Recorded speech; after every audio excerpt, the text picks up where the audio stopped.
মার্কিন যুক্তরাষ্ট্রের president Donald Trump ও রুশ প্রেসিডেন্ট ভ্লাদিমির পুতিনের মধ্যে 2 ঘণ্টা ব্যাপী ফোনালাপ অনুষ্ঠিত হয়েছে বলে রাশিয়ার রাষ্ট্রীয় সংবাদ মাধ্যমের বরাত দিয়ে খবর প্রকাশ করেছে কাতার ভিত্তিক গণমাধ্যম আল জাজিরা।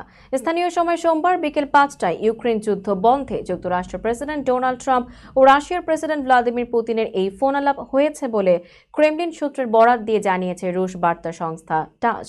টাসের প্রতিবেদনে বলা হয়, ভবিষ্যতে একটি সম্ভাব্য শান্তি চুক্তির জন্য ইউক্রেনের সঙ্গে রাশিয়া কাজ করতে প্রস্তুত আছে বলে জানিয়েছেন পুতিন। সেই অনুযায়ী দুই পক্ষ একটি চুক্তিতে পৌঁছালে নির্দিষ্ট সময়ের জন্য যুদ্ধবিরতি কার্যকর করা হতে পারে। প্রতিবেদনে আরও বলা হয়, পুতিন জানিয়েছেন আলোচনা গঠনমূলক, খোলামেলা ও অত্যন্ত কার্যকর বলে মনে করছেন তিনি। যুদ্ধ থামানোর পক্ষে তার দেশ, তবে সব পক্ষের জন্য গ্রহণযোগ্য ও সমঝোতা প্রয়োজন।